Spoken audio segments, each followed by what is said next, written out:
Good morning, ladies and gentlemen. Welcome to Breckland Planning for today.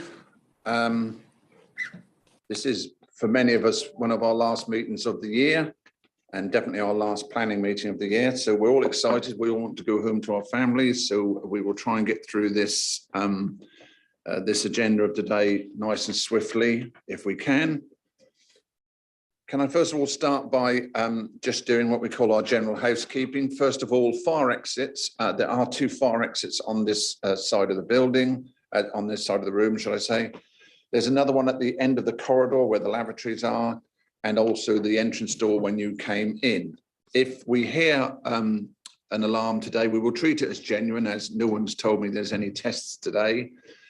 So then we will vacate the building and congregate in the car park. If you're concerned as to where you're meant to be going, just follow any of this lot if you can keep up with them, because they will run really fast.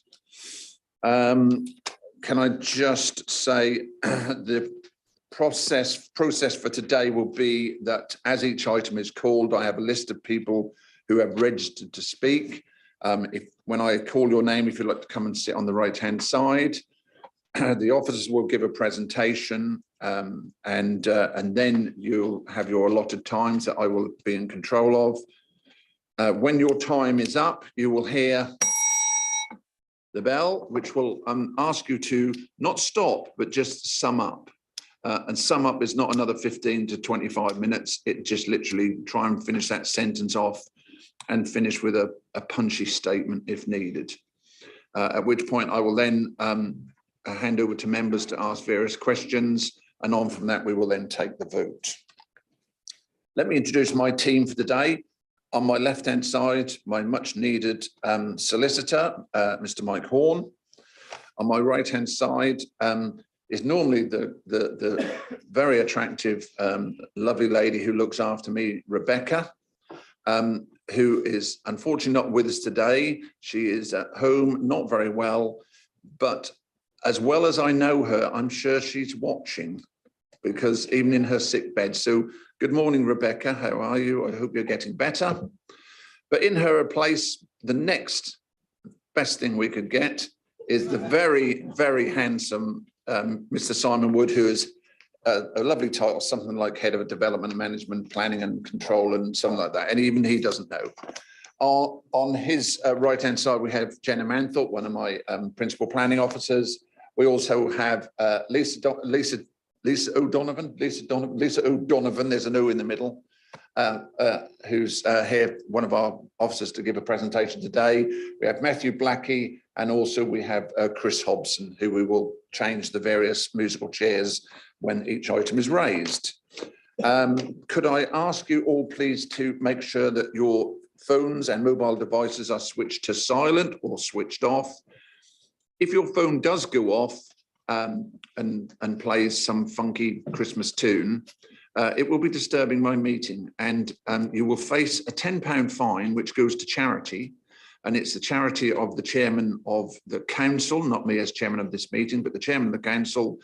And I know one of his charities this year is Papyrus, which is the awareness of suicide. And I think he's sharing it with, and Mind was the other. So £5 will go to one, £5 to the other. So you'll feel a nice warm glow inside that disturbing my meeting has at least made you feel all warm and fuzzy, and £10 short. Good. Okay, well, we will start on our agenda for today. First of all, I have item 1, which is the minutes of our meeting held on the 29th of November.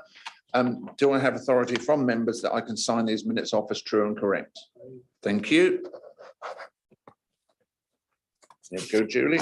It's not in blood today, it's in black pen. There we go. Terrific. This could be a big one because of today's weather and various other meetings in the district. Item 2 is apologies and substitutes, please, Julie. Thank you, Chairman. I have apologies from Councillor Bowes, Councillor Dale and Councillor Digan, and Councillor Linda Monument is in attendance as substitute. Oh, Gilbert, yes, of course. I had a feeling there was another name missing. Good. Okay. That's fine. Thanks, Councillor Monument, for being here today. It's very kind of you to step in. Terrific. Now, I'm going to move on. Declarations, item 3, declarations of interest and representations received. We will raise them as each item is brought forward. Item 4, chairman's announcements. Well, nothing much to add, apart from the most obvious one, and that is 12 sleeps to Santa. And as I was counting that up to make sure I got it correct, I'm afraid my age defines that when I was young, it was so many shopping days to Christmas, of course, because we used to not be open on a Sunday. And now it's 24-hour shopping. Even if you order something at 8 o'clock in the evening, there's a knock on the door at 8 o'clock in the morning and they're delivering what it was you ordered. So we live in a different age now. So come with me and join the future, and it's sleeps to Santa. So you've got 12 sleeps. Okay, good. I thought someone put their hand up at the moment, but that was a chat with a cup of coffee. I thought he was going to ask me if it was true. Okay, that's that covered. Item 5, Simon, do we have any requests to defer applications included in this agenda? No, Chairman. None at all. Okay. Item 6, do you have any items of urgent business? No, Chairman. No. Okay, then I will hand over item 7 to you for a local plan update. Thank you, Chairman. So in terms of the local plan update, members will be aware that the Corfu sites that was extended closed on the 1st of December, and we will be posting those on the Commonplace website in the next few weeks. The issues and options paper, which you're also aware of, will be presented to Cabinet on the 9th of January. And we have a briefing for town and parish councils to be held on the afternoon of the 20th of December. So if there are any parish councils that you're included with, then please encourage them to come along. I think it will be worth their while. In terms of planning reform, there was a letter from the Department of Housing, Levelling Up and Communities middle of last week, setting out some potential updates to the Levelling Up Bill around the role of the 5-year housing land supply figure, the weight to be given to housing numbers going forward and how they are to be calculated. There are going to be consultations coming out in terms of planning fees, the weight to be given to developers' characters, and build out rates will be a consultation paper, which could be interesting.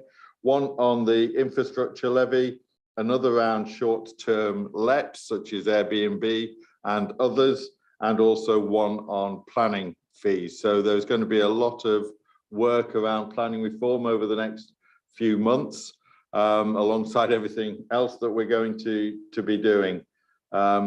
Take any questions, Chairman. Thank you. Councillor Atwell? Totally unrelated, Chairman, but is there any chance you could move that Christmas tree in front of you? Because I do like to look in the whites of the eyes of Mr. Wood when he's speaking. And I'm sure that'll help me throughout the meeting. Thank you. Okay.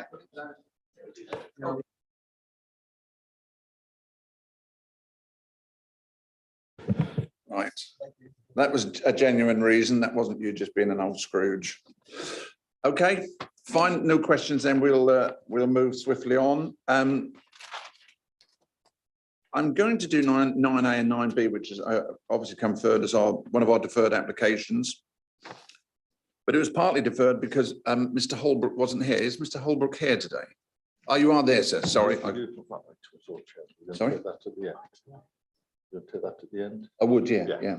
Yeah, item 8 I'm going to take at the end, by the way. Sorry. I'm just take that right to the final end. I don't want to delay all these people on this not very pleasant morning. So yes, I'm going to take 9A and 9B, which is at Rodham and Larling. I've got Sarah Gosling, who's the chairwoman of the parish council. If you look to come sit on the right-hand side, we've got Rory Holbrook, who is the applicant, and I've got Councillor William Nunn, who's the ward rep. Would you like to come and take seats on the right-hand side, please?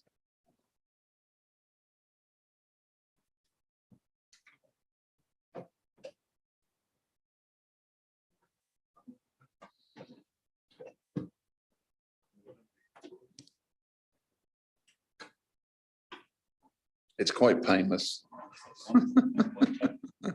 Yeah, it's just like with a nice dentist. Okay, I'm going to hand over to Gemma, please, to take this item. Thank you, Mr. Chairman. So I'm just waiting for the top bit to go so I can put it on as a slideshow. It doesn't look like that's going to happen. Hope members can see it adequately with the other slides showing. Members will remember this application was deferred from a couple of weeks ago regarding some questions on parking and numbers of employees. Those have been answered and there are some additional plans to show.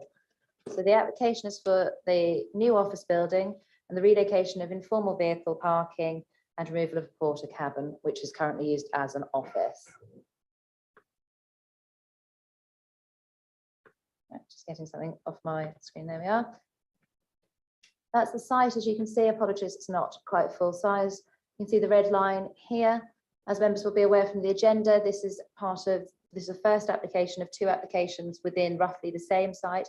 They are covered by 2 separate red lines and shall be assessed completely separately for that reason. So this is the site area. Yeah.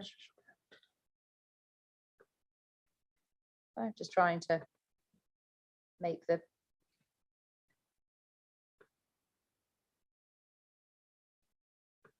No, maybe not. oh, here we go. I might have. There we are. Nothing like a bit of IT knowledge. My work is. Thanks, Simon. So here we are as the outline of the site. You can see everything that bit better here. This is the designated employment allocation. The site is part of an existing industrial unit. It's currently used for industrial purposes and it is within an employment allocation. Members will note within the report, because it's in an employment allocation and the use classes order has had amendments, there is the requirement of a condition to limit any retail use on the site, because the use classes order, when it removed use class B1, introduced the E classes, which put some town centre uses, which are not supported by the policy in CO3, which is the reasoning for that condition is covered within your report. Here's the site with the red line showing the blue line plan, which shows the application site as well for the next application, which is 0014, the second one on your agenda. Members can see therefore how it sits within the site. The proposed office is shown. Members can see my cursor here. That's the outline of the proposed office. And this is the location plan, which has been updated. The car parking, porter cabin to be deleted there. Proposed elevations, as members saw, this will sit to the front of the site. It is a 2-storey office building, which the internal configurations are shown standard office. This was the plan that we didn't have last time, showing the car parking spaces. Members can see within this red line, the car parking spaces along the edge here and to the rear of the office building, leaving the frontage as shown on the elevations. Additional parking to the side, which is where there is currently, I would say, a rough informal area of parking, and the porter cabin to be demolished, which sits here. This is all going to be utilised for parking, and concern was raised regarding the pulling in of the HGVs, which we're visiting the site subject to the next application, but they'll be visiting the office for welfare reasons and when they're visiting the site. And as you can see, there is an HGV pull-in area here. These plans are currently with Norfolk County Council Highways for consultation. They came in last week, if my memory doesn't fail me, and therefore Highways simply haven't had a chance to come back unless they've come back this morning, and I haven't managed to pick up the response yet. So we are asking for delegated authority for any Highways conditions, and the recommendation for approval is also subject to Highways not objecting to the application. If they require any information, we are asking to deal with that under delegated authority. That's a slightly expanded plan. Members can see the second red line here, which does show additional parking there to give it the, as proposed, 40 parking spaces, which are going to be delineated and can be conditioned subject to Highways comments. This is the road at the entrance of the site, just taking you around to show members what it's like and to give you the character of the area. That's the current access in. You can see to the left-hand side of the photo there, the informal parking and further informal parking, which is where the office block is proposed and where there is further parking proposed for the employees. The employee numbers have been confirmed at 22 for the office building application, which the agent has said is the proposed and the existing number of employees. Part of the reasoning for the justification as put forward by the agent for the creation of the new office building is to give a better working environment and, as you can clearly see by the report of cabinet to be demolished, more room for the persons who will be occupying the office. And there's 10 employees for the second application, which we'll go through, which is 0014, which is next. Take you back to the location plan here, which just shows again your red and your blue line plan. There has been a detailed objection from the parish council. I know they're going to be speaking today, so I won't go further into that. This has been picked up and dealt with within the report where relevant.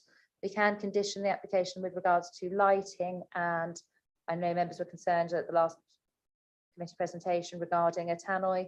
That can be conditioned, lighting can be conditioned, and the opening hours are set out within the report before you in the draft conditions. Thank you, Mr. Chairman. The recommendation of the application is for approval. Thank you very much. Councillor Nunn, would you like to go first or last? Okay, that's fine. We have Sarah Gosling, please, who's the chairwoman of the parish council. You have 3 minutes, please. Hello, again. From the last committee report, it became obvious that you were missing the bigger picture.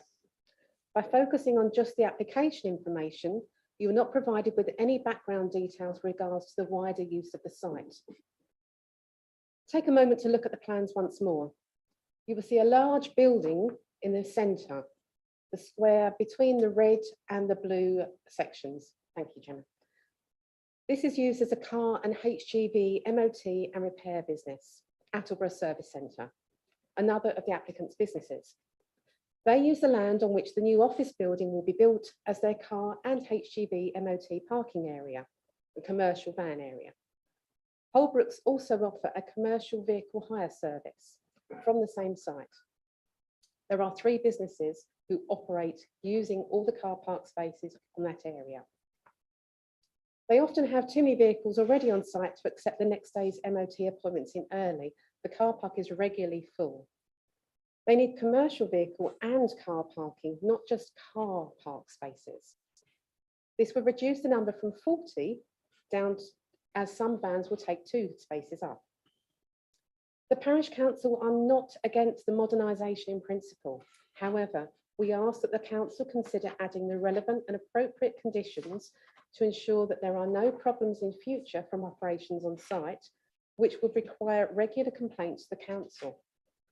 The site currently has no enforceable planning conditions due to the age. Those conditions added today avoid the unnecessary use of council staff time in future in resolving or dealing with preventable issues. One pressing issue is the state of the highways directly outside the entrance to the site. This is at a crossroads with Rowden Park Industrial Estate, which has a large number of businesses, so sees a high quantity of traffic during the working day. The road is extremely degraded, regularly potholed, with inappropriate buckets of tarmacs or stones used to fill it. There is no consistent resurfacing plan for it. Most regular users of this road take avoiding action by driving on the wrong side of the road exactly at this point, thereby putting themselves in direct danger of vehicles exiting the Rowden Park Industrial Estate. Lights on the Holbrook site are currently excessive, similar to those at the floodlit recreation ground in the next village. Security lighting needs to be appropriate out of operational hours. Hours of operation. Across the 2 applications, we understand that access needs to be 24-hour. However, we do not want that access to become operation. Outside of the stated business hours, we request the condition that loading and offloading of vehicles is prohibited to prevent unreasonable noise to neighbours. There is no mains drainage, as their own independent report states. The application forms have not been completed with local area knowledge. There is local issues with drainage to neighbouring businesses. Thank you. Thank you very much. Thank you. Mr. Rory Holbrook, please. You have 3 minutes. Are you wishing to speak? Yes.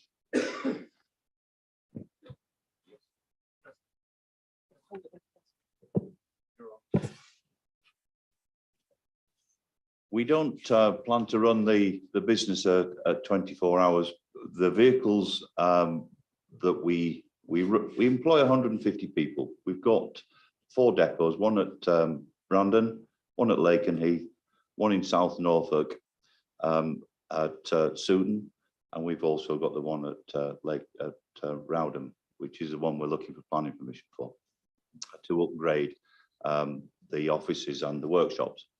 We look after highways, gritters, and we've looked after them for the last 25 years. Hence the reason why the vehicles come in and out at all hours of night through the winter time through the season. We don't wish to load lorries or unload lorries in the middle of the night. The lighting pollution, that can be addressed. If we knew that there was a problem, we would have actually put them on sensors. And that's really all I've got to add to it. Okay. Councillor Nunn, please.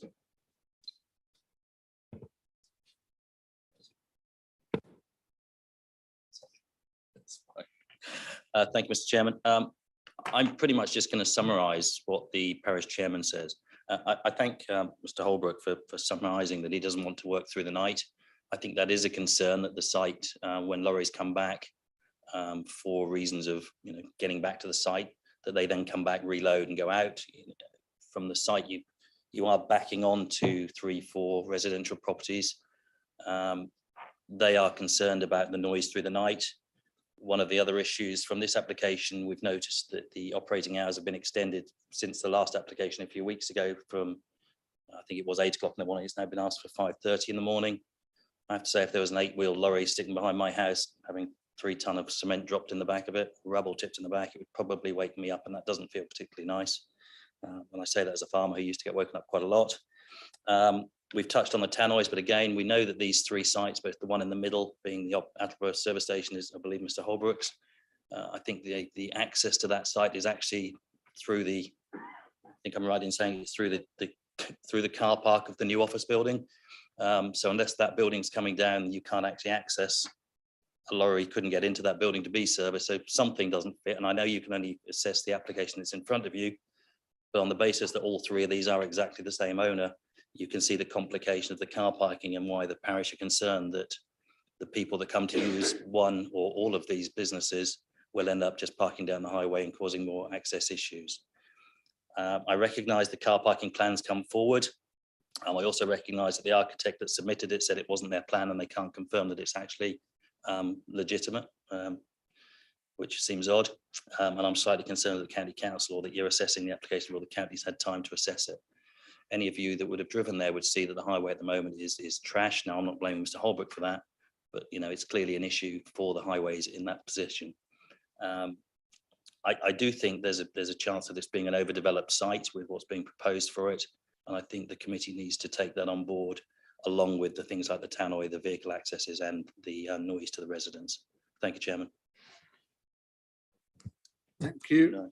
They can ask you questions though. Can I ask you Oh. regarding what the tunnels are? Sorry, Speakers. speakers. Sorry, I don't know if you heard, because the microphone was off, that Mr. Holbrook was asking Councillor Nunn about tannoys. Please do. Yeah, the parish were concerned that the tannoys speakers would be in operation potentially, or could be in operation from the office building to call in drivers who are in the workshops, which are in 1 or 2 buildings behind. Now, if there aren't going to be any, and there's a condition which says there aren't any, that's fantastic. But that was the concern, I believe. And I know you're writing notes, but I'm not going to extend this. No, if you no, don't and mind. well, it's a consistent planning approach across the whole of the Rowden estate. Apparently, Yeah. Because businesses don't have time. Okay, thank you very much. It's open to questions from members. Do members have questions at all? Councillor Attwell. Thank you, Chairman. Yeah, I share Councillor Nunn's concern. I'm really surprised that this application's come back so quick after a couple of weeks, because I don't feel that we've still got the full picture of this site. I'm concerned that I've heard today that there is another business on the site that I don't seem to have any reference to previously with this vehicle workshop. And we don't have the comments from highways. And that's all very well saying, yeah, we can delegate that to officers. But this committee at the last meeting, when we last met, raised significant concerns about the on-site parking on that site. And I would rather see the comments from Highways about the whole situation prior to us making a decision. Could you just bring up on the board the proposed car parking, please?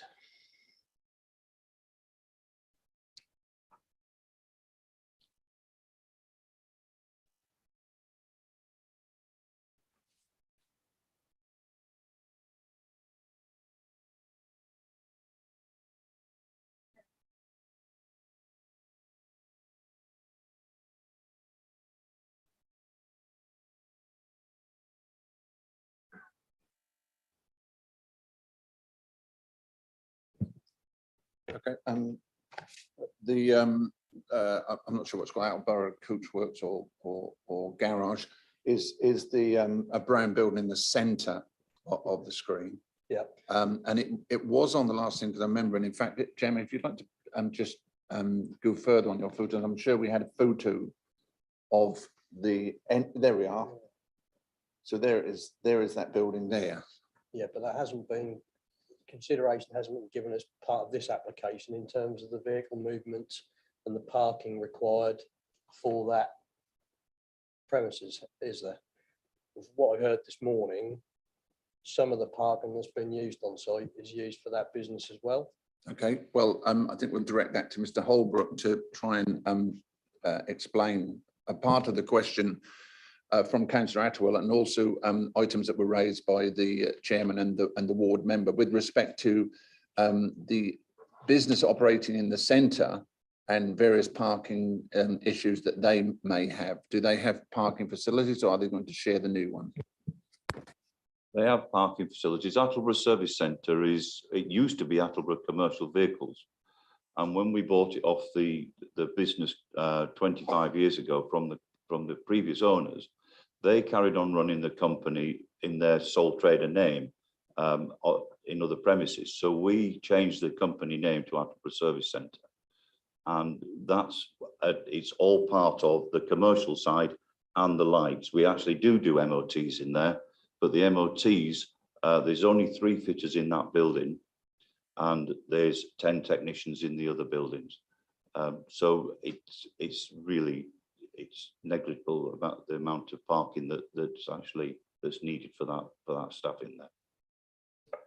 Okay, and obviously to avoid confusion, I'm going to call it Attleborough Coach Works because it's easier, is that they will use the main entrance as per all the rest of the traffic and the lorries, etc.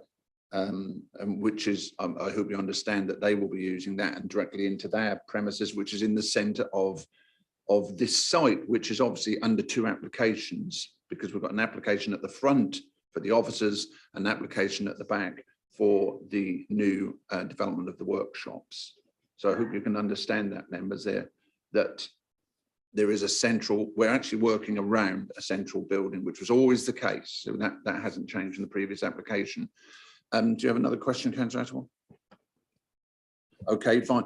I'm going to ask the solicitor to just bring you back to why we're here today, following a deferral from our last meeting, so you know really what we're really meant to be discussing, and not scratching at healed scabs, for want of a better word. Would you like to clarify why we're here today? Oh, you're whispering to me. That's fine. You stay there. Okay, Councillor Attwell, fire away if you've got another question. Okay, Councillor Wilkins. Thank you, Mr. Chairman. I mean, I could ask Mr. Holbrook, could you disbanding the tannoy? It's an antiquated system. Could you get some personal radios to call your staff in, or, just to help on that one? I think the officer mentioned there's going to be conditions as well anyway, with highways and everything else. So, and how long, I think you said you've been there 25 years?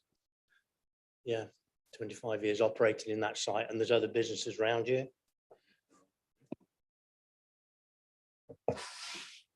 We've never run a tannoy system. We've never had a tannoy system. We've never loaded material onto lorries after 5 PM on an evening and before 7 AM on a morning.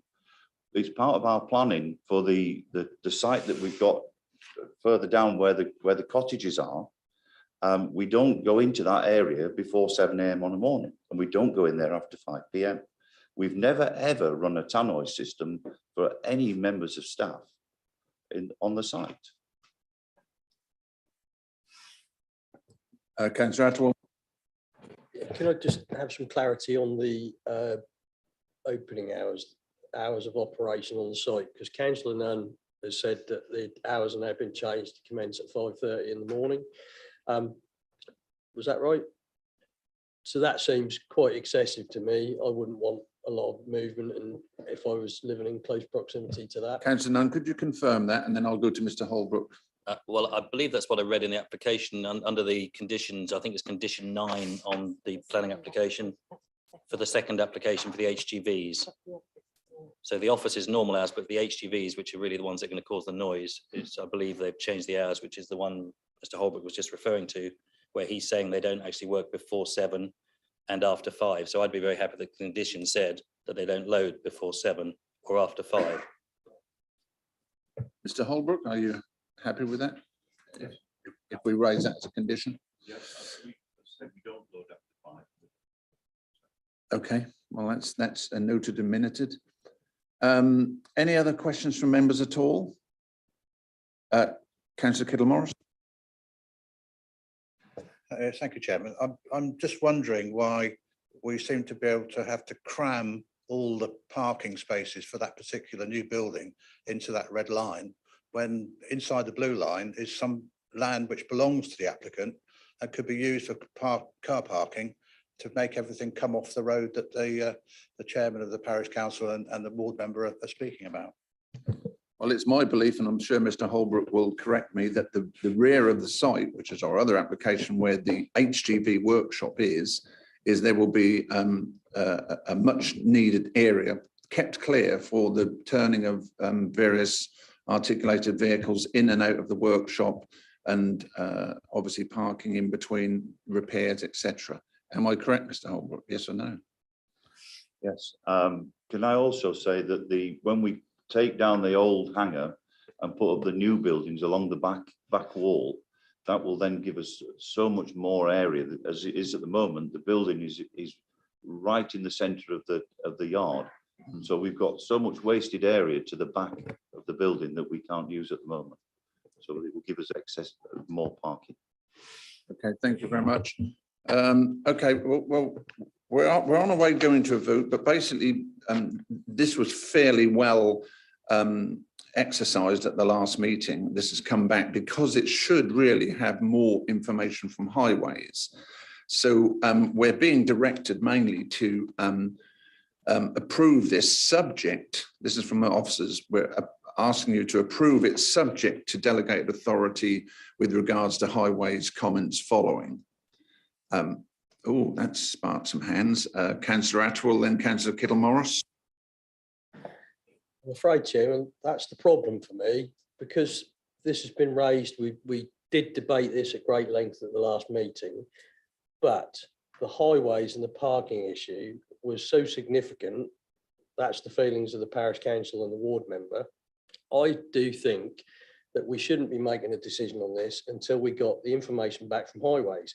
I would like to see that report from highways, and I would like to see his application deferred until we get that report, hopefully sometime in January. Thank you. Councillor Kittle-Morris. Councillor Attwell took the words out of my mouth, Chairman. Thank you. Okay, Mr. Wood, please. Thank you, Chairman. Just to say that our view on this will be dictated, but not dictated, but will be heavily advised by County Council Highways. If County Council Highways come back with no objections, then that's a technical response from a statutory consultee that we would give a lot of weight to, and I assume and believe that members would also give a lot of weight to that view as well. And all we're asking for is, if that is the case, then to determine the application accordingly. If highways come back with objections, then we would seek to resolve those. If those are fundamental objections, then we would come back to committee to address that. But just to reiterate that we would be having technical response from a statutory consultee, which we would need to give great weight to, Chairman. Councillor Atwell. I appreciate that, Mr. Wood, but I'm talking about the old proverbial cart and horse here, and I would very much like to see this highways report, because this committee has previously expressed concerns about the parking, traffic issues. There's issues with the parking on the main road outside the site, and I just don't see what the rush is. Certainly not a lot's going to happen between now and sort of early in the new year. Why don't we just wait, put this on the agenda for the January meeting, and hopefully we'll have a response from highways by then. I do not see why this can't be deferred. And I think I'm sitting here as a committee member, and I think I'm hearing that from one or two of my colleagues, would feel much happier having that information and having it all to hand and approving or refusing on that basis, but with all the information to hand. Okay, thanks for that. I would suggest from the tone of your comments that you would be requesting us to defer this item. Do I have a seconder? Councillor Mark Kittle-Morris. I'm going to take that item as for both of them, and that's 3PL 2022-0013F and 3PL 2022-0014F. At Rodham/Larling, that we defer this item subject to a full report from highways. Could I show of hands, please? 7, and those against? 7-1. Okay. I do apologise, ladies and gentlemen. Yes, it seems bizarre that this item is deferred yet again, but as I think you can tell by the members' reactions, is they would prefer to have a fairly substantial comment from highways before they're prepared to make a decision. I know that the wheels of local government will get a pounding for this, but that's the way it works. Okay, thanks, Mr. Holbrook. I know you put a lot of time into coming here today, so I do appreciate that. Thanks very much. Thank you. This item is deferred.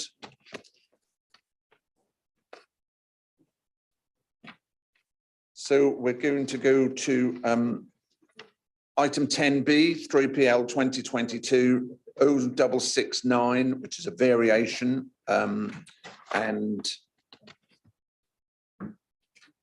We have three items with regards to this. Chris, are you taking them individually, or are you going to try and wrap them in one bundle and we take a decision at the end? Because the others aren't variations. Yeah, so members, we've got 3 items for Dereham. Broadly the same site, so I'm going to go through one presentation with 3 votes at the end. Yeah. So okay, so I've got Tony Needham, please, of the Town Council, if you'd like to come sit on the right hand side, sir. Terry Harper, who's the applicant, and Councillor Philip Morton, who's the ward rep, on all 3 of these items. And as you say, you will realise within the presentation what these are in respect of, and we will take at the end of the discussion, etc. We'll take the 3 votes. Can I just say good to see you, Mr. Needham? I haven't seen you for a while. Oh, was it? Oh, no, that's right. Yeah, good. Thought they'd shut you in a cupboard and then let you out. Okay, thank you. Over to you, Chris. thank you, Chairman. Good morning. So as mentioned, we have, I'll just slide show them.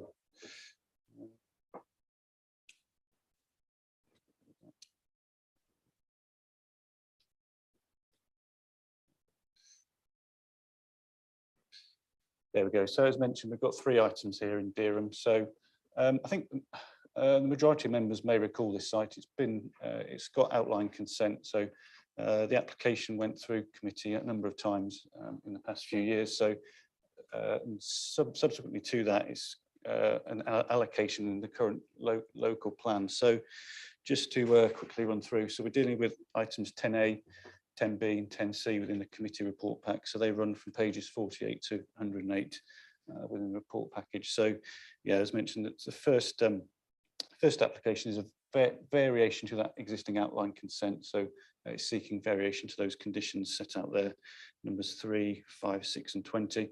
And alongside that is a submission for the first reserved matters dealing with the internal link road. So that's the second application 06770D. And alongside that is a full application for the roundabout on the Shipton Road.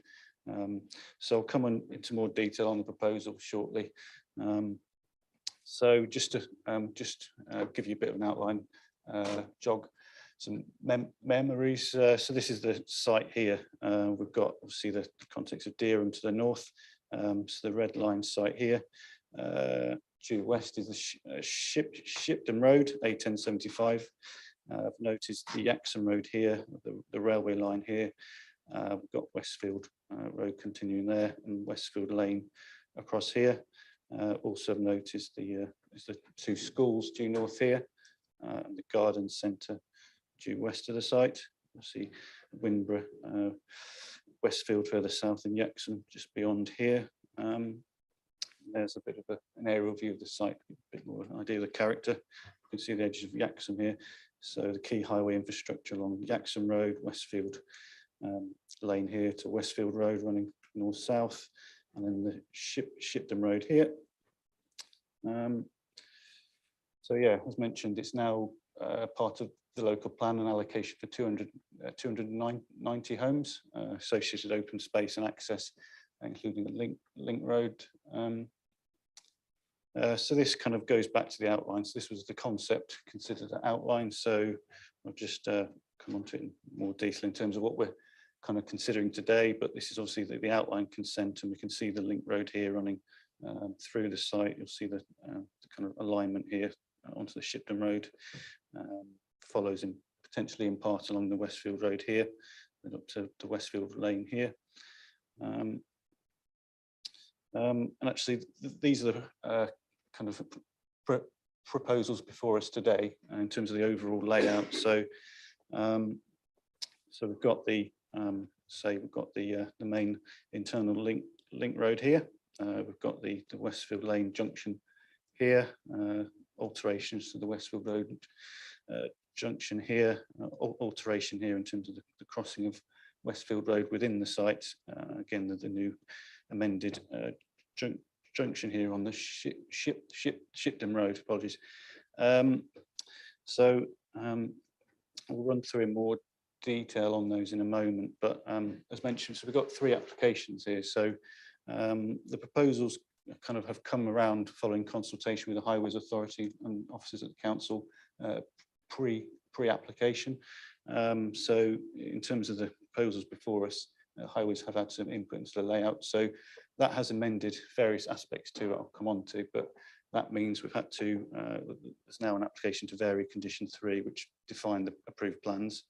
We've also got an amendment to the travel plan condition. So within that set out that the first reserved matters application should have a travel plan submitted, as there's no residential elements to this. It's not considered appropriate to this first reserved matters application, hence this condition being varied. But also there's amendment to the transport assessment addendum. So there's been an amendment to the design of the internal footway and cycleway, but also amendments to the Shipton Road junction as well. So that's condition 20. So just going back through the proposals in more detail, just touch on the kind of running, I suppose, from the northeastern corner, Westfield Lane here. So this is the proposed alignment now. So we'll just run through that location more context. So that's kind of looking towards the railway bridge from Westfield Lane due east, and then that's a view along Westfield Lane due west. So just assessing kind of where we are today. So this was indicated at outline stage. So the junction here from Westfield Lane coming into the site, continue the route down through the site with a priority junction here. So the link would continue southwards in that kind of format. But essentially it's being moved slightly further south. So this alignment here is increased in terms of open, that will put forward to open space. So again, same kind of arrangement, just pushed further south, the link road continuing priority junction here. And then just in terms of the junction with Westfield Road further east, so that's obviously looking at the current kind of context due south, again due west at the junction here. So we'll talk you through what was indicated at outline again. So we had actually a new road actually running along Westfield Road here. So the internal link road here, and then another junction here, and Westfield Road continuing this way. But actually now it's proposed to shut this off, so cyclists and pedestrians have free movement along here, but actually continue and widen this junction here as a bus route. So we've got a widened kind of road at this element here. And as mentioned, it's now proposed to shut this section of Westfield Road off from here. So this is the new sighting of the link road as it cuts Westfield Road at this point. So this part would be just for cyclists and pedestrians. We've got links off here from the link road, and then actually due south of the link road down to Westfield, Wimber and Westfield. That will be an adjusted alignment there and a junction here with a footpath due west of the road. And then this is actually the Shipton Road, A1075. So you can see the hedgerows here. I'll come on to the nursery site just opposite, and then across the site here. So we've got the application site beyond the gates there, looking towards Yaxham. Yeah, so in terms of the more detailed aspects of that part of the site, so this was actually the indicated roundabout junction at outline stage. So we'll see it's, we can just about make out the Shipton Road here. So we've got, see a 3-arm roundabout. Now, through discussions, the scheme's now amended to provide the potential for a 4th arm, but it's moved, you'll see Shipton Road here further west. So at the minute it's proposed for a 3-arm, but in regard to this site being allocated for housing as well, does offer the potential that obviously being a housing site and allocating the local plan that enables that site to come forward in the future, but with the access point to the nursery site retained here. So we'll see the we've got actually got a 3-metre wide cycleway, the segregated 1.8 metre footpath that runs along this section, then continues eastwards in through to Westfield Lane. Just run you through some of the kind of consultations and issues arisen through the application. I mean, within the report, we've got a number of comments from Dereham Town Council. We've got comments from Yaxham Parish Council, Garveston and Wimber and Westfield. There's a few matters and they raise similar issues in terms of and concerns in terms of the proposed layout. Just kind of 3 main themes, so I'll just run through those quickly. So one of the key ones was in terms of the overall design and layout of the link road. So one of the concerns was that essentially we had a number of bends. We can see the various bends here, a number of accesses along that, and what that meant in terms of the appropriateness for cyclists, for traffic. Now, as mentioned, the kind of scheme has evolved through consultation with the Highways Authority, and they're acceptable in principle, you know, with the proposed layout. So, in terms of officers' views, there's benefits in providing this kind of layout. The approach has been to create a more slower. It's tried to encourage. You'll see it's a 30-mile-per-hour speed limit along here. So the emphasis on being housing either side, creating new accesses, and closing that road with houses enforces that speed, reducing that speed. There's also benefits, obviously, with housing being either side. So we've got a kind of indicative phasing plan here. So there's benefits in terms of having housing either side. It encloses that road and encourages slower speeds. And it also gives a greater access to this route here, which is proposed to be a bus route with bus stops along it. So it enhances the accessibility for residents to that. So there's those there's the merits there in that regard. In terms of other aspects, you know, the concerns were that, well, in terms of that layout, it neither forms a good estate road in terms of, and it neither forms a a good link road, but as mentioned, it's officers' views. Those are the Highways Authority that this is an acceptable scheme in terms of what it needs to do and function. So other concerns relate to the railway bridge work. So obviously we've got the Mid Norfolk Railway to the northeast along the Westfield Lane. So concerns raised that in terms of the phasing of that, and requests that be undertaken at the same time as the broader works for the link road. So, I mean, those matters were considered during the outline application at length, and those matters are actually secured by conditions 22 and 23. So condition 22 secures a detailed scheme to be approved prior to commencement, with the actual trigger and phasing of the works to the railway bridge being prior to the occupation of the 150th unit on site. Proposals aren't amending fundamentally the access points in terms of numbers and locations. They're not changing the numbers of units, and it's therefore considered appropriate and acceptable to retain that phasing. In terms of other concerns, a number of the concerns relate to how recent the assessments were in relation to the proposals. Now, as mentioned, the outline consent was subject to a transport assessment and detailed review by the Highways Authority. Now that dealt with the proposals in terms of the quantum, so the number of dwellings, that hasn't changed within these applications, and as mentioned, the access points haven't changed fundamentally. So in terms of the proposals before us, they are considering reserve matters and amendments to slight amendments to the junction. So it's not considered any further assessment is necessary at this point in time. Obviously, members will be aware that we've also got another application for 89 further units on the site.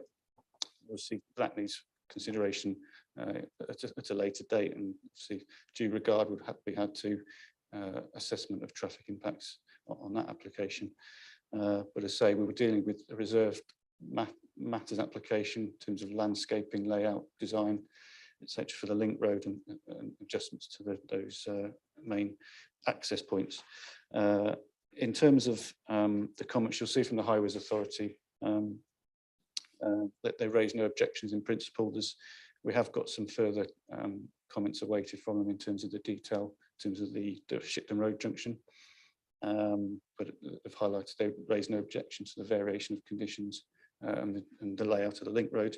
Obviously, in regard to their consideration, consultation beforehand.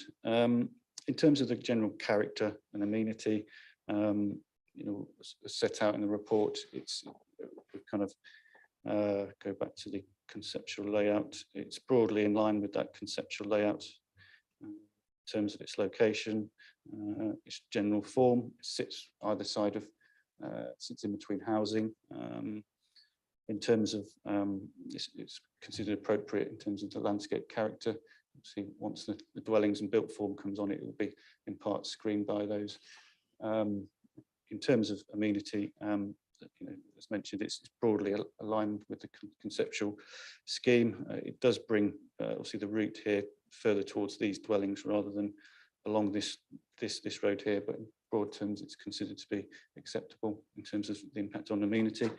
You'd obviously see in the report that there are impacts on landscape features, and I touched on some of those on the Shipton Road. So there would be some additional trees lost, but you'll see conditions there in assessment that we consider that once those replacements are secured, so a 2-for-1 replacement on the basis of category B trees and a 1-for-1 for category C trees. So in terms of the alignment of this road, this section would be lost as originally proposed, but there's just additional loss of trees further south along the Shipton Road. But as mentioned, there are conditions, and subject to that, consider the proposals acceptable in that regard. In terms of ecology, the proposals generally see within the consented site. There's no fundamental change to the proposals. However, you'll note from the committee report that we've received comments from the ecologists, and they have queried impacts on the loss of on bats in particular, in terms of the loss of trees and further information is requested. We are in receipt now of further information from the applicants, and as mentioned in the recommendation, and we are seeking authority to, and the recommendation is subject to no objections being raised by the ecologist with respect to bats. There are conditions remaining on the variation application, on the full application, that deal with construction ecological management plan, off-site ecological enhancements, which would all remain. There's no proposals to amend those. Obviously, concerns raised locally in terms of the dark skies character and impacts of lighting. There remains conditions on the outline to deal with that and secure and approve a scheme. In terms of flood risk and drainage, as mentioned, the proposals are generally covered by the outline permission. There are conditions that secure a detailed scheme prior to commencement and implementation, and a similar condition is recommended for the actual full application for the roundabout works. And just to mention, the full application is necessary for the roundabout works because it does move the application site beyond where it was previously. So that's the previous design, and it increases its extent onto the Shipton Road. In terms of other matters, we've considered heritage and archaeological issues within the reports. You'll note there's conditions on the outline and on the full application for the roundabout that secure investigation in terms of potential archaeological interest, and in terms of any designated assets, those matters in terms of the impact on the Westfield Lane railway bridge were considered and assessed at outline stage and considered acceptable. Now, in terms of, you'll see there's from the report in terms of the roundabout, which I did mention, the nursery site. Better image. Mentioned the nursery site within the presentation earlier, so we have had some concerns about the impacts on the nursery site here, and following submission of further information from the applicants, it's considered that the proposals would not compromise the access to the business. Obviously, it is an existing business, a substantial number of employees, and we are obviously having regard to that, and actually the access would remain in its current location here. Now, in terms of kind of summarising, really, set out in the reports, the overall design and layout of the link road is considered acceptable. Its relationship to the existing junctions and highway network, in terms of highways impacts, those impacts haven't changed fundamentally from the outline. Those impacts are not severe in terms of the test before that we have to have regard to. There's no fundamental and significant impacts on the character of the landscape and surrounding area. Also, with regard to amenity, in that regard, there's no significant impacts there. You'll see that there's conditions requested and recommended in terms of requiring and securing replacement landscape features, trees and hedgerows, as in the outline. There's also ecological enhancements and protection measures secured through condition, excuse me, along with detailed drainage scheme and reports that need to be submitted and approved by ourselves prior to commencement. Similarly, as mentioned in terms of the archaeological investigation. So in terms of the recommendations, they're set out in the report package. Yeah, and as mentioned, the 3 applications in regard to the reports and assessment there are all recommended for approval. But obviously, we are awaiting final comments from the ecologist and the Highways Authority on the applications in that regard, and authority is sought to deal with those matters by the officers. Thank you, Chairman. Thank you very much. Councillor Morton, would you like to go first or last? Last. Okay, fine, thank you. So we have Tony Needham, please, of the Town Council. You have 3 minutes, if you can. I'll be a bit lenient because I know there's 3 separate applications, so I'll keep an eye on the clock. Thank you. Thank you, Mr. Chairman. This is a big application. This is a significant application, probably the biggest application in the north of the district in the local plan. So you need to give it good consideration and get it right. Local Transport Note 120, LTN 120, as referred to in the report, states that cycle networks should be planned and designed to allow people to reach their day-to-day destinations. Local Plan Policy Gen 2 states all new developments are required to maximise connectivity with high-quality cycle links to the surrounding area. The MPPF states that with new developments, alternatives to the car, including cycling, should be a genuine choice. The cycle provision in these plans fulfills none of these criteria because it does not link to any other cycle infrastructure in the town. I shall read an extract from the committee report authored by Simon Wood when the outline application was approved. Mr. Wood stated in his report, issues have also been raised regarding cycling links and the contribution the development should make to the wider cycle network in the southern section of Dereham. The details of the cycle links would come forward as part of the reserved matters application, and the agent has acknowledged that the off-site highways works required in connection with the scheme could also include improved connections to the existing improving connections to the existing national cycle network Route 13, which currently runs in proximity to Shipton Road. There would be scope to incorporate such linkages into the detailed design of the highway works, which is what you're considering today. The question I have is, where are the off-site improvements that were promised at the outline stage to link this development to Cycle Route 13? In terms of cycling provision, this looks a bit like a tick box, that'll do type provision.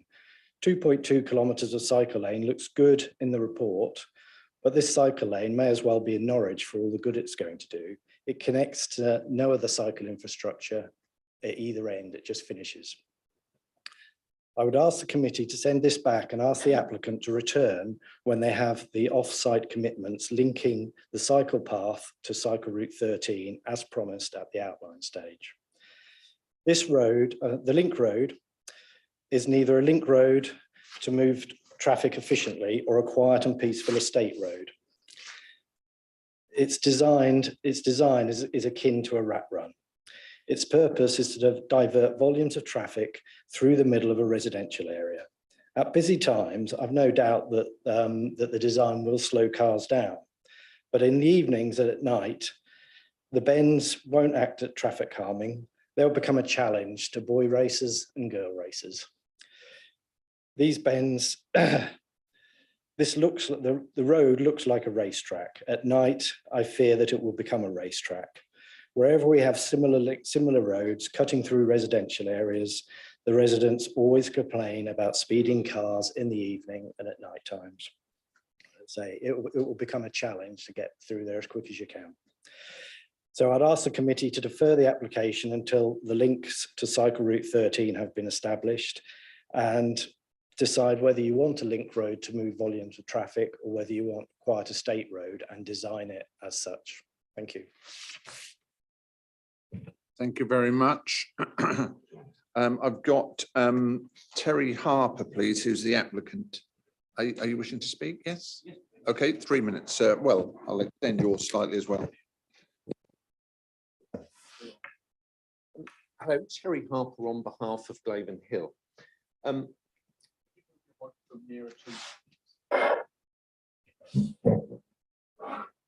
Terry Harper on behalf of Glaven Hill, the applicant. What we've sought to do here is effectively take the existing planning consent and fundamentally update it to take account of the latest county council requirements and the local plan, as well as detail the spine road. That is in effect, the original planning consent required a combined 3-metre-foot cycleway. The county council since want it segregated. They believe that will get better use. So we certainly have paid attention to try and assist cyclists, because the county council say having a 3-metre cycleway, then a 2-metre verge, then the 1.8-metre footway will get more people on the cycle track rather than the combined one. So we have a planning condition that requires the combined one, but we voluntarily have tried to update this to enhance the use for cyclists. So that meets the latest county council policy. The other thing we've undertaken to assist with local plan delivery and the county council's requirements is the roundabout. Your officer pointed that out correctly. The current roundabout designed is a 3-arm. The garden centre, as we know, is a garden centre. It trades very well and no doubt will continue to do so. However, it is also a strategic housing allocation. And the 3-arm roundabout did not provide at the time to enable that housing allocation to be brought forward. We're not in the business of trying to stymie or ransom other people, and we wanted to enable a wider potential link road. So what we have undertaken is taking that 3-arm design and provide a 4-arm potential design. So they nearly sit on top of each other.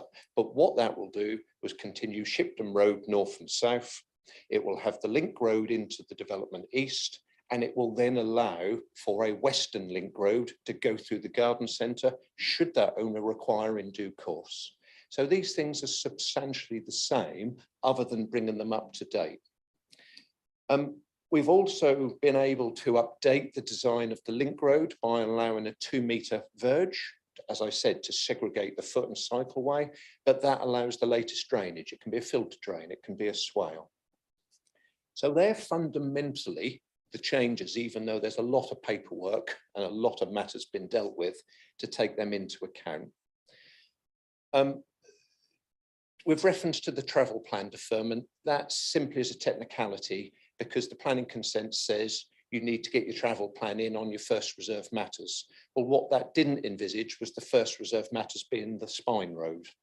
The travel plan is not required for a spine road, it's required to serve housing residents. So we're just saying, well, that needs to go back to before the first housing application comes in, which obviously your officers in the county council concur with. The spine road follows pretty much the same similar route to what it was indicated in the outline. The ethos behind that has always been, this is open countryside to the south. Then there's a condition requiring a field to become grazing land, then semi-natural open space. And then the idea is to have some housing with gaps through, then the spine road, and then more housing.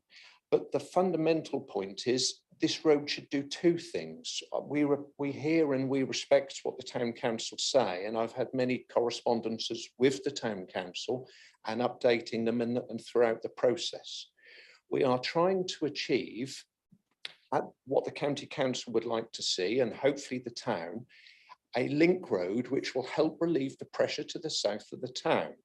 And to do that, we have this wide 6.5 metre road. But when you have a wide road, it can become a racetrack. We do not want a long straight road for people to roar along. You have to have bends in it to slow people down.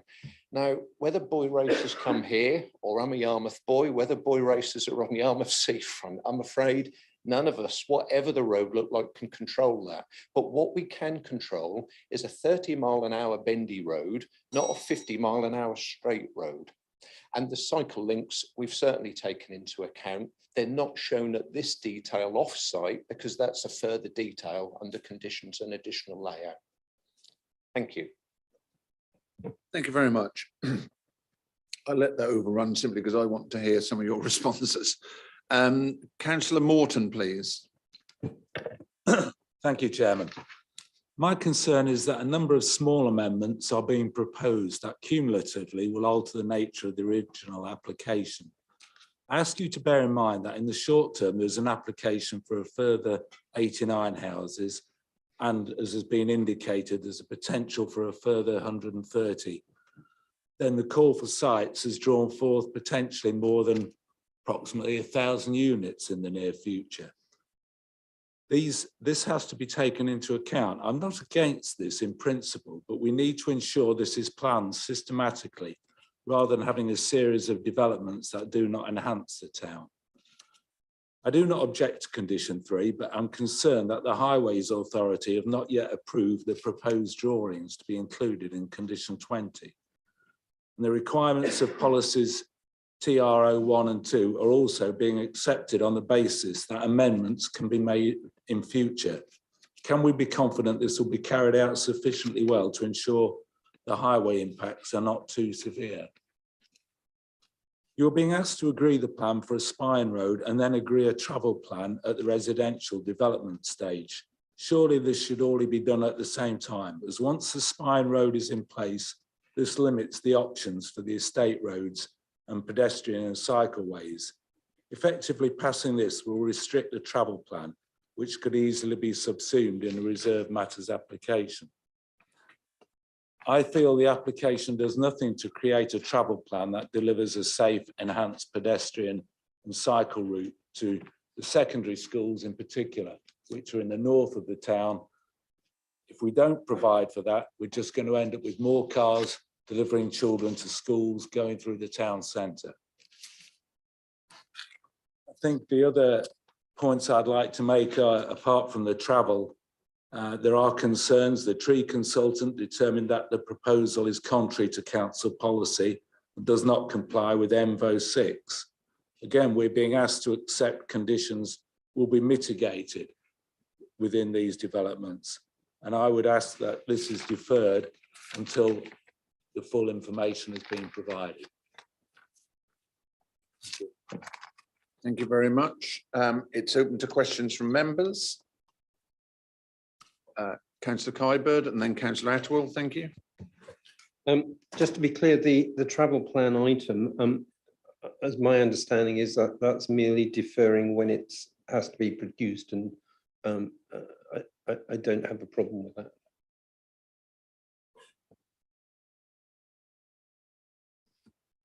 You weren't directing any question to the agent, were you? I could ask the agent just to clarify that point. Okay, thank you. That's directly to you then, sir. If you'd like to put your microphone on.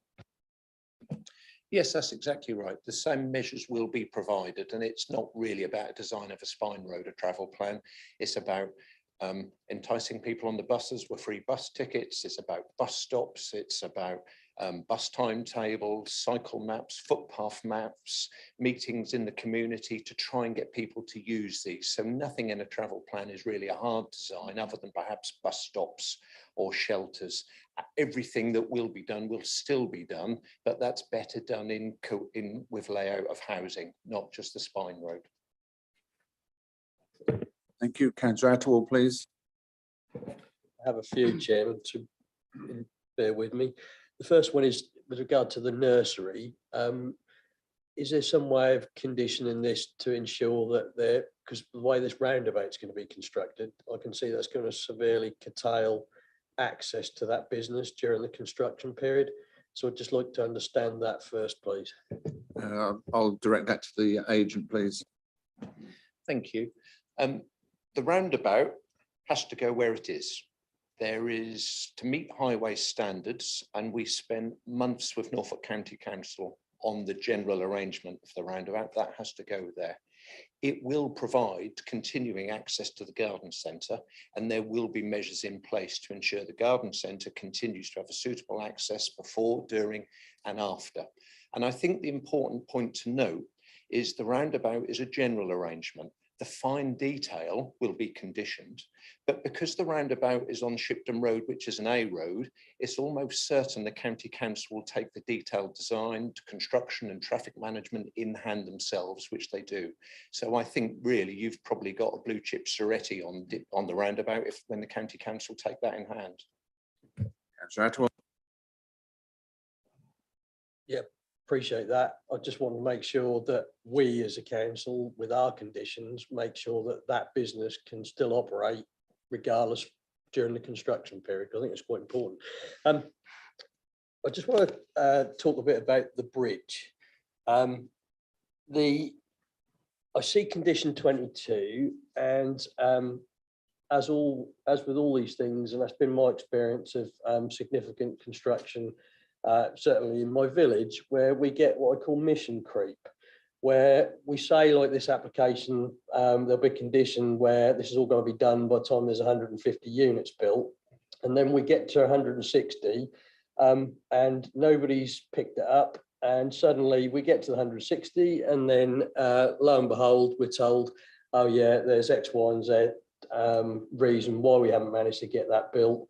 And then we get near to the end of the development and we're struggling. Now, Mr. Wood has confirmed to me at this committee previously that this council does not monitor planning conditions. So I'm concerned about the bridge because the bridge to me is absolutely fundamental to the construction of this road and the whole site. So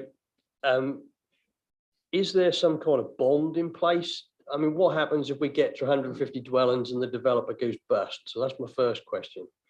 And I'll come back to the next one. Well, I will get an answer off Mr. Wood, but first of all, can I just say, obviously this this particular site and application has been with us for a while and battered about, and obviously the applicant's done some work on it.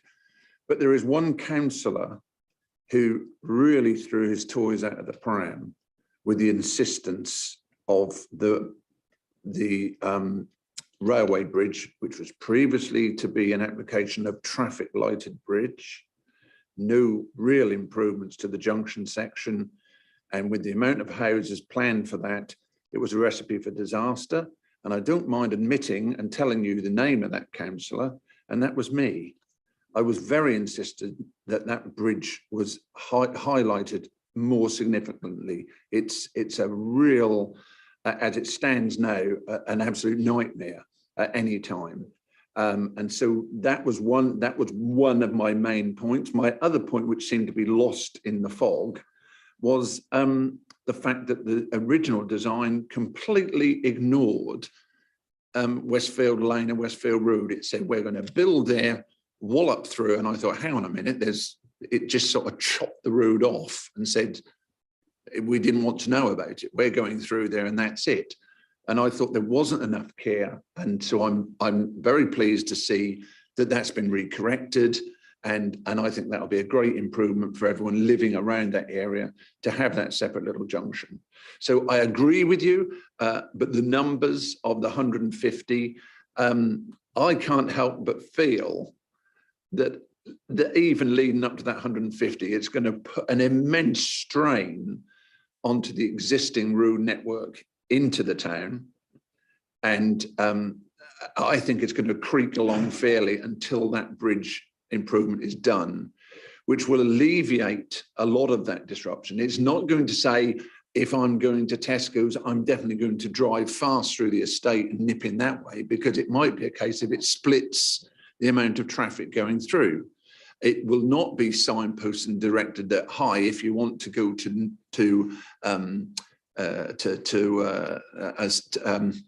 west on the A47, nip through this housing estate because it's going to help you. That's not the intention of that at all.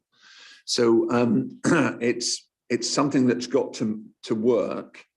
And as for trigger points, I think it will actually govern itself. But I will ask Mr. Wood if he'd like to cover that off with regards to trigger points, or we'll hand it over to the agent if you don't want to.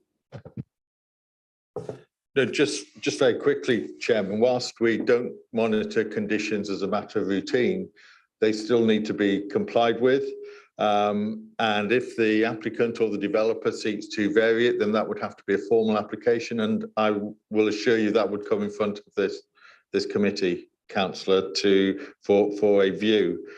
We will work with the applicant to ensure that the condition can be carried out in accordance with that set out in the decision notice, and potentially to try and bring forward delivery as quickly as possible. I believe the agent wishes to add. I will just ask the agent to add to that, if you don't mind. It's just to help reassure, really, because of the process. The railway bridge is owned by the Railway Trust, but the road surface is a public highway. So the roundabout and the road surface, because it's a public highway, will have to be done in what's called a Section 278 agreement, which is a bonded agreement with the county council. So that is pretty blue chip Soretti. There is already an agreement in place between Glaven Hill and the Railway Trust to enable the replacement of the bridge. And we're talking at early days to a house builder purchaser to move forward. And let me be clear, it is outside of planning. And to be fair, the point of the bridge is because that's outside of these applications. But if it's helpful to say, we will be legally obligating the house builder purchaser to deliver the roundabout, the relief road, Spine Road, and the railway bridge. Because I know we're housing people, but we're Norfolk people. We said we're going to do what we're going to do, and we want to see that happen as well. Councillor Atwell, you did have a couple of other questions. I'm taking yours all in a row. Yeah, just quickly come back on the bridge then, and this might be a technicality that our solicitor can answer for me, but it seems to me that in order to comply with this condition 22, we are reliant on a third party, i.e. Mid Norfolk Railway Trust, to deliver that bridge, because that work can't be carried out without their permission, and obviously that's going to have an effect on their operation. How do we get some kind of tie-in on that? Because I'm hearing there's a legal agreement outside of this, but I'm just concerned that I think we've had this previously where there's been like a third party involved and a condition couldn't be met. So I just want to ask that question. And also on the bridge,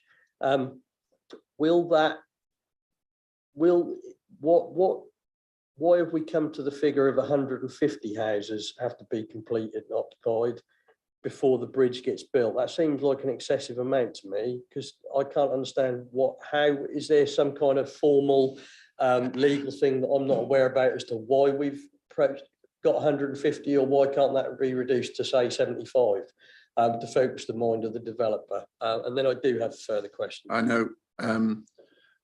I don't know where the figure was. I don't know if it was a dartboard one, but can I just say that in the past and leading up to now, and I will go back to the applicant again, there have been many, many discussions with the railway and people with regards to the development of this bridge. So, and it is key and it is essential. And even if for some reason we found a Roman villa there and said, okay, we're not going to build, that bridge needs sorting. It's been an absolute nightmare for years. So that does need sorting. I'll ask the agent if you'd like to add. Can I just ask the clerk of the council? I will come to let you have a little say, because I know we've been relying on the agent to put his lovely rosy side to it, but I will allow you to come back if you think we've been telling pork pies. Rose it may be, but I always tell the truth, so you can have the bad news as well if you like. The railway bridge, I think, is a bit of a red herring, because it will be delivered. The people who want to buy the land, a budget and a terrific amount of money knocking off the land price to deliver the bridge. The planning condition says we've got to deliver the bridge. We've got a legal agreement with the Mid Norfolk Railway to deliver the bridge. The Highways Authority will require us to deliver the bridge. There's no doubt this is probably the least doubted thing I could think of. But I will say, and forgive me, teach your officers to suck eggs, nothing in these applications include the bridge. The bridge is not a planning consideration today, but I want to try and be helpful on these points to reassure. Okay, Mr. Wood. Yes, just very quickly, and following on from what Mr. Harper said, we have to be careful not to revisit things that aren't up for discussion here. So the bridge isn't up for discussion, the numbers aren't up for discussion. I can understand members' concerns, but there's a mechanism within the outline consent for the bridge to be delivered. I understand the cynicism around that, but variations to it will need to be addressed through that formal process. So we need to focus on the matters that are the subject of this application, Chairman. Sorry, and can I rest assured before you go any further that this really has been a pet subject of mine. I've harangued the officers. I know I've harangued them totally on this because I'm so aware of this bridge. Right, your next question regarding, do not say railway bridge, but what your next question is, please. I'm sorry, Chairman, but I asked the solicitor to answer my question. And my question was around, we're being asked to look at an application and approve it, including this condition 22. That's the application that I've got here before me today, which I'm considering. So I'm right to ask the question about the bridge because that condition is listed in here. So that's why I asked for the clarification. And nobody still told me why we come to the figure of 150. That condition is in here to be agreed today. And then I have a follow-up question about the cycle route, please. And that'll be my last. Chairman, Oh, want me to sorry. just come back on, in terms of, yeah, the key question about the railway bridge and the consent needed and the kind of the role we can, the outline permission, condition 22 requires approval of offsite scheme of highways, scheme of offsite highways works under section 278 of the Highways Act. So that's a conventional arrangement where the council or the landowner doesn't necessarily have the land, it's within the ownership of the Highways Authority. So they have the rights within the Highways Act to do those offsite works. So that's where the ability to do that comes in. I think in terms of the 150 units, as mentioned in the presentation, this was considered at detail in the outline permission. The assessment of that application in terms of the committee report, the officers went into set out that trigger of 150 units, and that was subject to consultation with obviously the Highways Authority at the time, and their recommendation was that it's appropriate that the railway bridge, those offsite works, come into operation at that point in time. Okay, is that okay? Thank you. You had a further question? Well, Mr. Horn. He will. I can answer the question in general terms, and where I would be looking to allay your fears about a third party being involved here that could get in the way of the improvements would be the section 278 agreement. Now, what I can't say to you is that I have ever read it. So I can't look you in the eye and say everything is fine, but I'm sure it is, but it's not something that I have even looked at.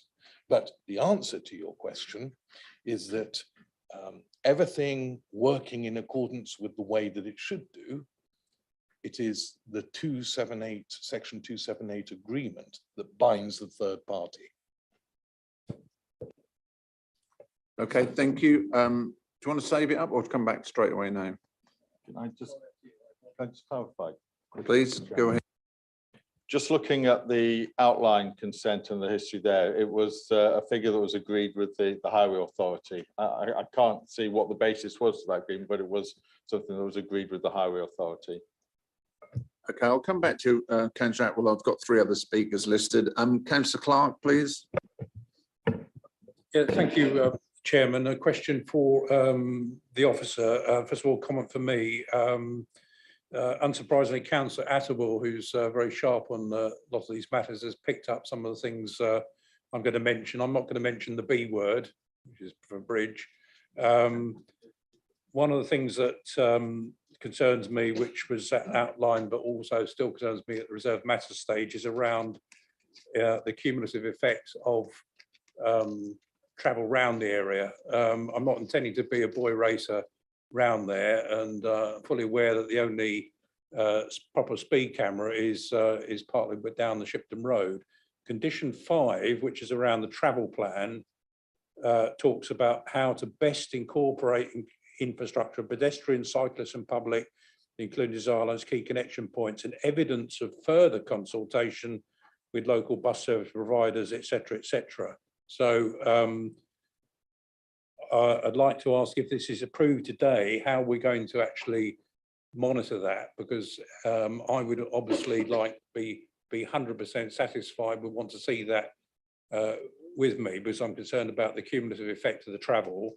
The other issue, which has been raised by the town council as well, is around the cycle routes, not just the endpoints, the starting and end points, the lack of connection, but also on those roads where you're going to have possibly only one side for cyclist access, etc., as opposed to both sides, because even though the traffic may be slowed up, and I think we refer to the bend slowing people down, you're still going to need a view of crossing points. And finally, so I'd also like to echo what Councillor Atwell said about any local business affected.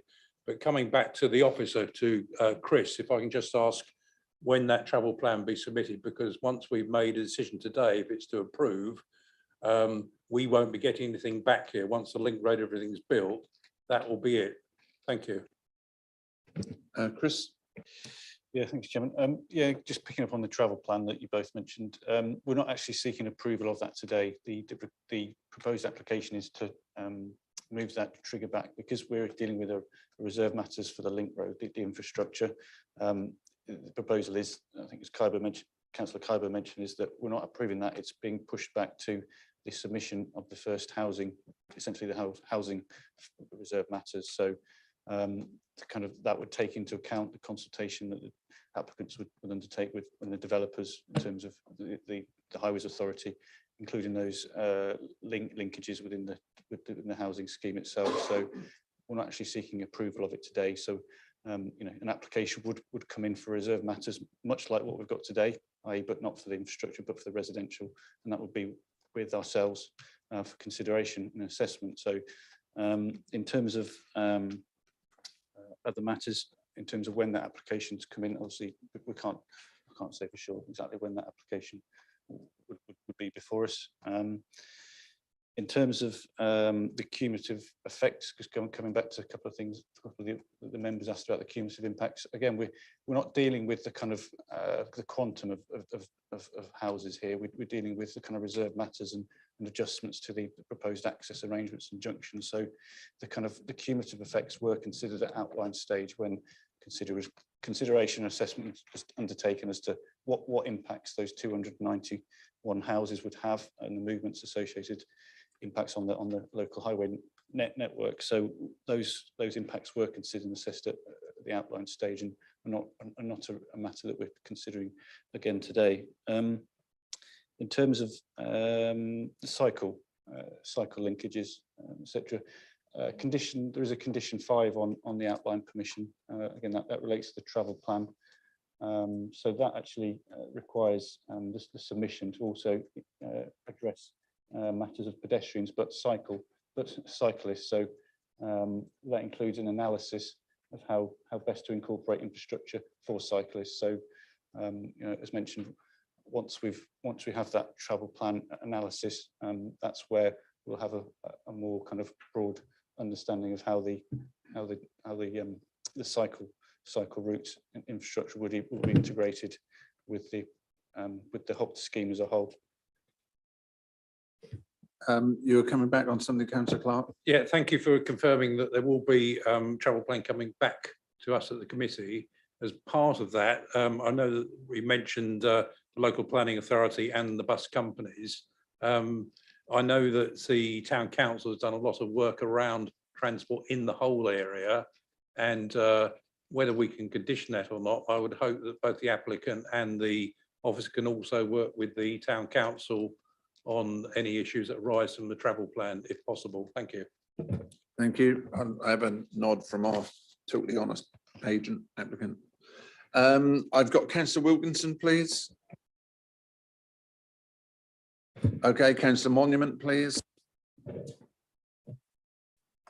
This question is about the bridge. The first one I want to mention is about the bridge, but it's brief.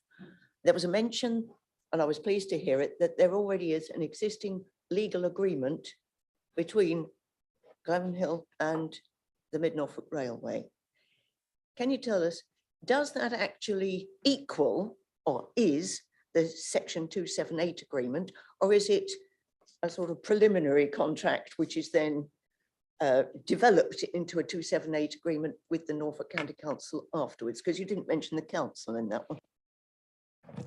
They're two separate processes, but the agreement is in place to enable the very smooth running for the 278 process.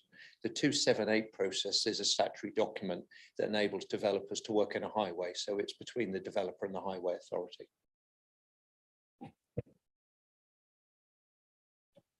My other question was about the cycle routes.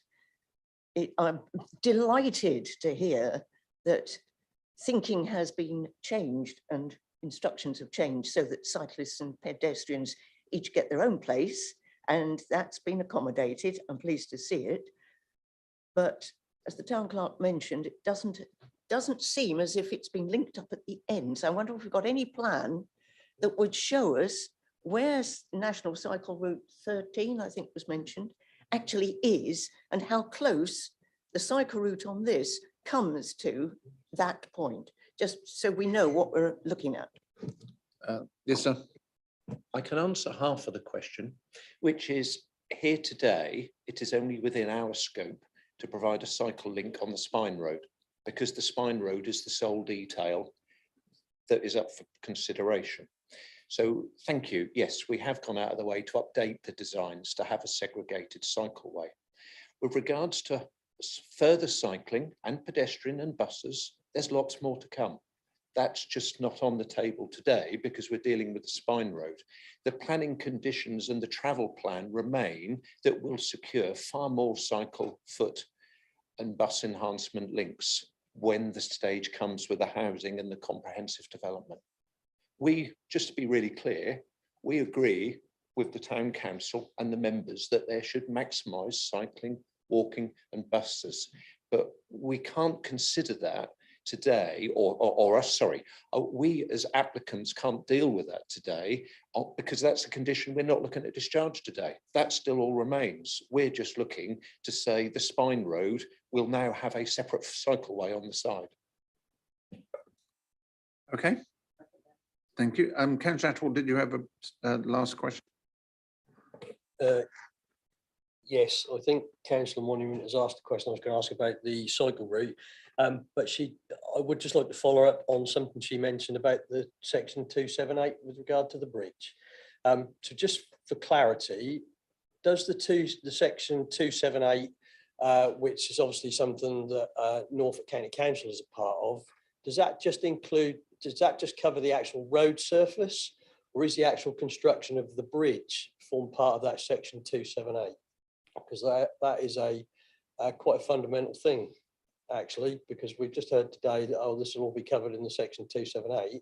But I think what I'm hearing from the applicant, correct me if I'm wrong, but he has a separate legal agreement between just him and Mid Norfolk Railway for the construction of the bridge.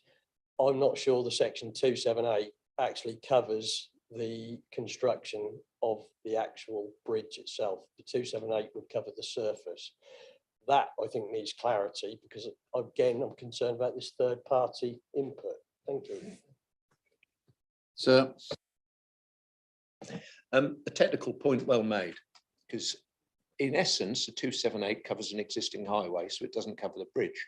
However, for works to be undertaken in a highway, the Highways Authority have got to be certain that whatever supports the highway is adequate. So they have a bridge and culverts specialist officer, and that would become part of the 278 agreement because they couldn't agree to widening of the highway if they didn't believe it's properly supported. So ipso facto, that would have to have details of the bridge, and the bridge would have to be approved by the technical specialist at County Council's Highways. The agreement with the Mid Norfolk Railway is actually an added layer rather than either or. You know, we've got both things. We've got double protection. So we've done this a long while. We are in no doubt of A, the intention, B, the finance, or C, the ability to deliver the bridge. Okay, thank you very much.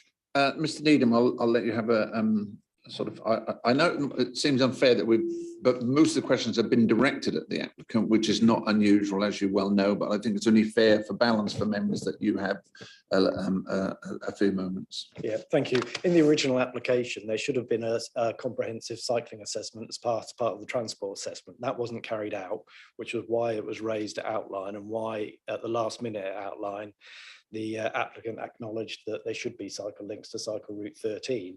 We've heard some good noises from both the planning officer and the applicant that there's more cycle infrastructure to come. And I just thought at this meeting, can we ask the applicant to confirm, and we minute it, that there will be cycle links to cycle route 13 coming forward as was promised at the outline. Thank you.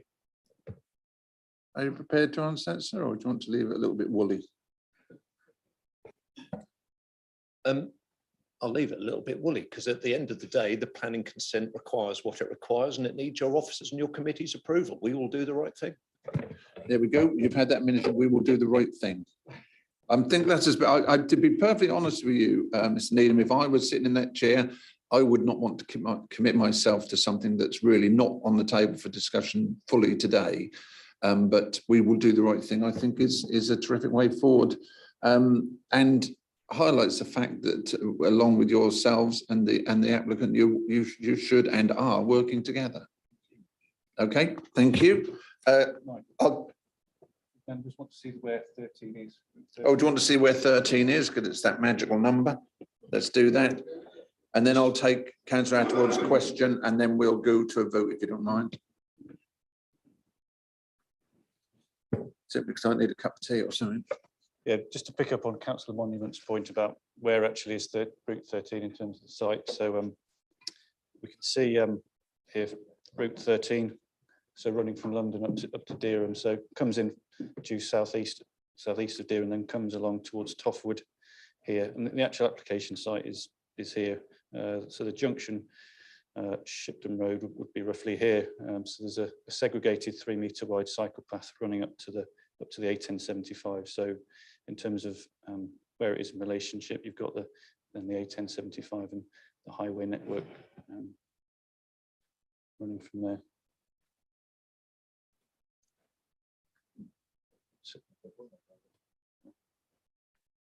So am I right in assuming that it can't connect for the fact of historic established restrictions on that small section of Stone Road? Because surely with properties and pavements that are there and exist, and we can't do any widening to establish a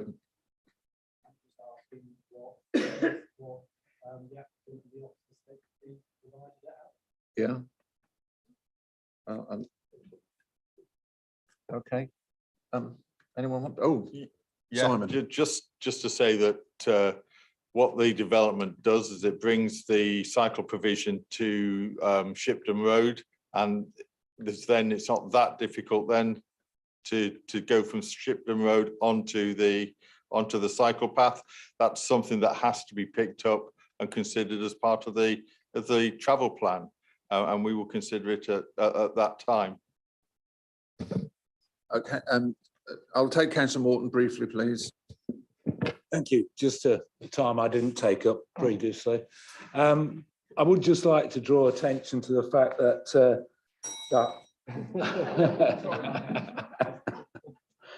our Highways Authority notes that the applicant has undertaken a stage 1 safety audit, which has highlighted numerous problems that should be addressed before consideration of the proposed roundabout progresses any further. And I think there have also been a number of issues on biodiversity and the environment that we've ignored today that are cumulative impacts on the quality of this application. So I'd just like to draw your attention to that. Sir. There's 3 points in there. One is there is a stage 1 road safety audit to the Spine Road. That's been done. Changes have been done, and that's been resubmitted to Highways. In essence, I expect them to come back and go, thank you for doing what we've asked. With regards to the roundabout, there are several areas of, and I mean this with great respect, minutiae, which are not really possible to design out till the detailed stage. So what I mean to say, to be very clear, is this is to grant planning consent for the general arrangement of the roundabout that is generally in conformity, but the details that came out of the road safety assessment that are outstanding are technical details of moving tiny bits and pieces, which is standard practice upon discharging the condition for the technical details. And we haven't sought to do it at this stage because A, we're not at this stage, and B, we expect the county council to say it's on an A road, so we're going to design it. With regards to biodiversity, we've addressed those points because the officer hasn't had opportunity with the report, but we had an ecologist out there last week and he emailed in, and I was able to email in late, I'm afraid, but we got it done on Friday. He's been out there, he's looked at the trees. We stand by the acknowledgement that any trees to be removed will be replaced 2 for 1, and there is no bat potential because a licensed bat surveyor has surveyed them. So we're able to address all of those points have been dealt with. Okay, thank you very much. Go on then. Yeah, just a small point, Chairman, but I don't think we've actually confirmed here this morning whether this travel plan is going to be delegated to officers or committee. And from what I'm hearing this morning, this seems to be such a fundamental piece of work for the whole project to satisfy the town council's requirements. Can I ask that this condition, absolutely we ensure that this travel plan, when it's produced, comes back to this committee for consideration, please? It's to be submitted as part of a reserved matters application. I see no reason why it shouldn't come back to this committee. So yes, it will. That's a yes. Yeah. Okay, thank you. Go on then. Councillor Monument. As quickly as I can. I appreciate that it's likely to be the NCC that designs this roundabout. But could I, for my peace of mind, see the route of the cycle path and where it reaches Shibden Road to see whether there's any possibility that in designing the roundabout, there can be provision for cyclists to cross Shibden Road to the safe side they should be on, the left-hand side, rather than having to get into the traffic and go round the roundabout, if there's a pedestrian crossing or something they can use, to make it tempting to a cyclist rather than prohibitive. I won't admit how many years it is since I rode a bike, but I rode to school. That's exactly what we want children to do. Yeah, I saw the plan of the roundabout. I could see where the various bits are, and obviously more detailed plan would highlight them even more so. Yeah.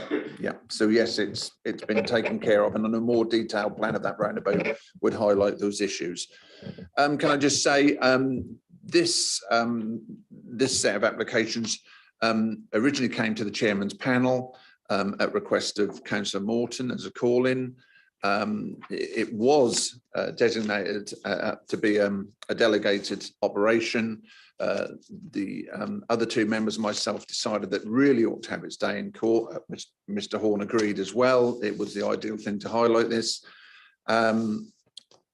I originally said I'd like to have it in the afternoon as a separate issue, was told no, because there's not that much about it and we can get it sorted, but I said, okay, fine. This, I feel, is a scab that has been well and truly picked, and we need to put some bandages on it and move forward. So I'm going to take these three individual ones one at a time, just for the record. So with regards to off-site highways improvements on 3PL 2022-0669 on a variation, your officer's recommendation is one of approval. Could I have a show of hands, please? That's unanimous. Okay, thank you. On 3PL 2022-0670 on a determination of a link road, your officer's recommendation is one of approval. Could I have a show of hands, please? Nice and high, Councillor Monument. It's like a stretch class. And with regards to roundabout modifications, 3PL 2022-0671, and that's a full application. Again, your officer's recommendation is one of approval. Can I have a show of hands, please? And that's unanimous, I believe, as well. Oh, no, it's not unanimous. Sorry, we're going a different way with that one. So 7, and those against that, 1. Okay, thank you very much. Well, you're almost there.